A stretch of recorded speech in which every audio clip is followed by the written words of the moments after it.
Hi guys, so I'm going to show you how to do multi-product CVP.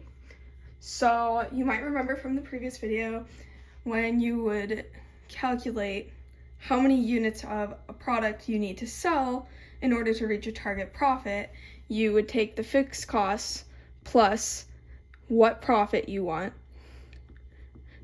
and you would divide that by the product's contribution margin per unit. However, if we have a company with two products, we can't exactly do that because we're going to have a different contribution margin per unit for each product. So I'm going to show you how we're going to do that. It's going to involve taking a weighted average instead of just throwing in 1 cm per unit. So let's say we have a company that sells pumpkins and candy corn, and these numbers mean that the company, 75% of the company's sales are pumpkins and 25% are candy corn. So what we're going to do, we're going to create a ratio. We know that 75% are pumpkins, 25% are candy corn, and then that makes our ratio 3-to-1.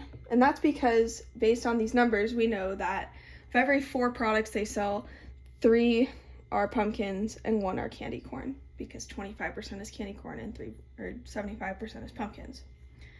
So we have our ratio. So now we're just going to edit our CVP formula. Our fixed costs are $3,000, so let's write that down. Our target profit for the company is $500.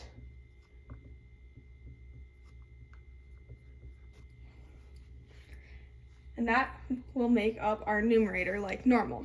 This fixed cost is a total number, so the numerator of our equation is still fixed cost plus target profit. So that's going to add to $3,500. Now, again, we don't have the same contribution margin per unit for each product. So instead, we're going to break it into 2. It's $4 is the contribution margin per unit for pumpkins. So let's write that down. But because we don't want to include the whole thing when it's only 75% of our sales, we're going to multiply this by 0.75. And we're going to add candy corn, which is $2 per unit, but again, it's only 25% of sales, so we'll multiply that by 0.25. So this is still $3,500 on top, divided by, this gives us $3 plus 50 cents.